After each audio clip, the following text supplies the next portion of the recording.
আসসালামু আলাইকুম সবাইকে। আমাদের সেকেন্ড অর্ডার সার্কিটের যে এক্সপেরিমেন্টাল সেটআপ সেটা হচ্ছে আপনাদের ল্যাব ম্যানুয়াল অলরেডি দেওয়া আছে। আমরা এই সার্কিটটা হচ্ছে আমাদের এখানে ব্রেডবোর্ডে সেটআপ দিচ্ছি।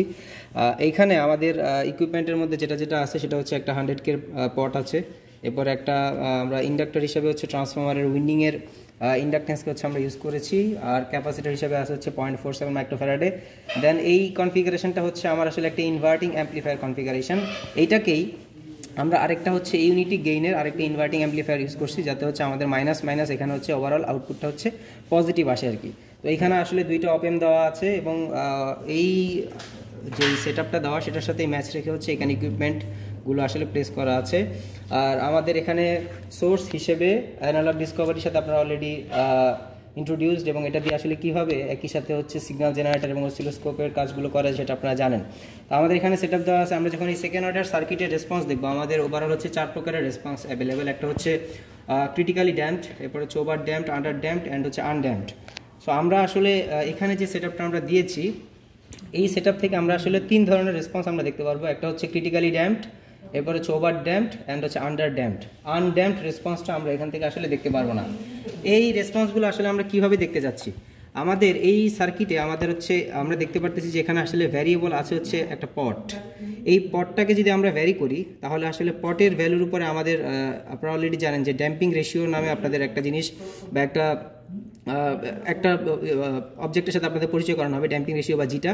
এই জিটার ভ্যালু আসলে আর রেজিস্ট্যান্সের ভ্যালু চেঞ্জ করে বা এল বা সি এর ভ্যালু আসলে চেঞ্জ করে এই জিটার ভ্যালু চেঞ্জ করা যায়। আর জিটার বিভিন্ন ভ্যালুর জন্য আসলে বিভিন্ন ধরনের রেসপন্স, টাইম রেসপন্স অ্যাচিভ করা পসিবল। বাট আমাদের জন্য যেটা সুবিধা সেটা হচ্ছে আসলে রেজিস্ট্যান্সের ভ্যারিয়েশন যত সহজে আমাদের কাছে অ্যাভেলেবেল, ইন্ডাক্টর বা ক্যাপাসিটরের ভ্যারিয়েশন আমাদের কাছে ওইভাবে অ্যাভেলেবল না।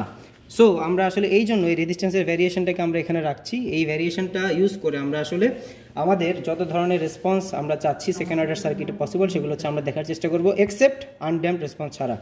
আমরা যদি এবারে প্রথম দিকে রেজিস্ট্যান্সের ভ্যালু যদি আমরা বাড়াই, আমরা দেখতে পাচ্ছি যে আমাদের রেসপন্সটা মোটামুটি ওভার ড্যাম্পড রেসপন্স কীভাবে আসলে বুঝতেছি, আসলে তার সেটলিং টাইম বা সেটেল হতে অনেক সময় লাগতেছে। আমাদের যদি ইনপুটটা এখান থেকে শুরু হতো তাহলে আসলে সে যদি খুব ফাস্ট উঠে যেত তাহলে সেটা হচ্ছে আসলে ক্রিটিক্যালি ড্যাম্পড, বাট তার আসলে সেটেল হতে মোটামুটি একটা ভালো সময় লাগতেছে। এরপর আমরা রেজিস্ট্যান্সের ভ্যালু যদি আমরা কমাই,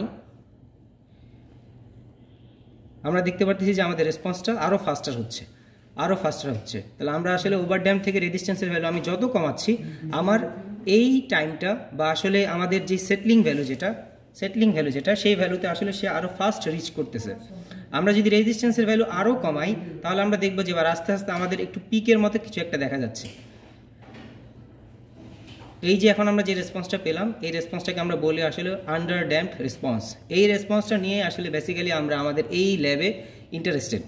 এই রেসপন্সের সাথে আমাদের অনেক কিছু প্যারামিটার আছে, যে এই প্যারামিটারগুলোকে আমরা বলি আসলে ক্যারেক্টারিস্টিক্স, একটা সেকেন্ড অর্ডার সিস্টেমের টাইম রেসপন্স ক্যারেক্টারিস্টিক্স। যেমন এইখানে আমাদের এই ভ্যালুটা, এটা যদি আমাদের স্টেডি স্টেট ভ্যালু হয়, এই ভ্যালুটাকে আমরা বলি হচ্ছে আমাদের পিক ভ্যালু। আচ্ছা, এই পিক ভ্যালু আর এই স্টেডি স্টেট ভ্যালু, এই দুইটার ডিফারেন্স থেকে আমরা যেটা পাই সেটাকে আমরা বলি আসলে পার্সেন্টেজ ওভারশুট বা পিক ওভারশুট। এরপরে এই স্টেডি স্টেট ভ্যালুতে যখন সে ফার্স্ট পৌঁছায়, সেই পৌঁছানোর টাইমটাকে আমরা বলি হচ্ছে রাইজ টাইম। এটার একটা ফর্মুলা আছে, এটা হচ্ছে হয় 10% থেকে 90% অথবা 0% to 100%। এটা ইলাবোরেট ব্যাপারটা হচ্ছে আমরা ক্লাসে ডিসকাস করব যে আসলে আমরা কোনটা নিব, যে 0% to 100% নাকি 10% to 90%। আচ্ছা, এরপর এই পিক ভ্যালুতে পৌঁছাইতে যেই সময় লাগে সেই সময়টাকে আমরা বলি হচ্ছে পিক টাইম। এরপরে আমাদের এই রেসপন্সটা আমরা দেখতে পাচ্ছি যে আমাদের এই রেসপন্সটা হচ্ছে এখানে ভ্যারিয়েশন আছে। এই ভ্যারিয়েশনটা একটা সার্টেন টাইম পরে গিয়ে হচ্ছে সেটেল ডাউন হচ্ছে।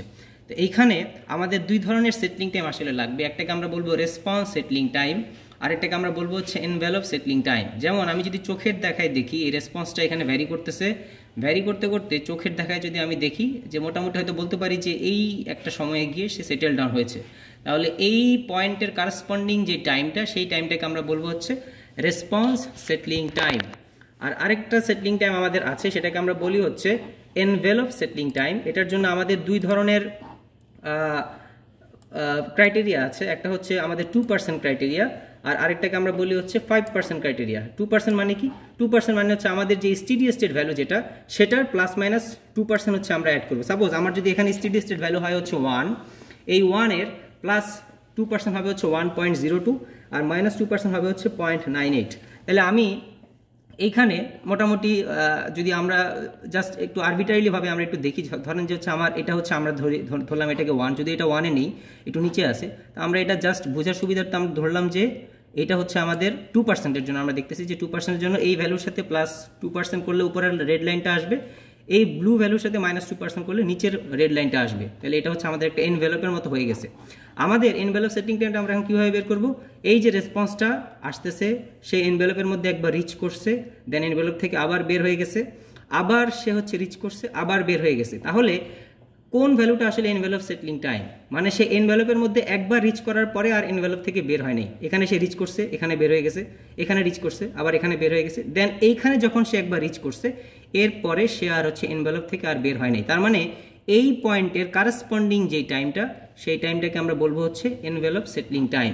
আর রেসপন্স সেটলিংটা হচ্ছে আসলে রেসপন্সটা যখন সেটেল ডাউন হচ্ছে সেটার কারেসপন্ডিং টাইমটাকে আমরা বলবো আসলে রেসপন্স সেটলিং টাইম।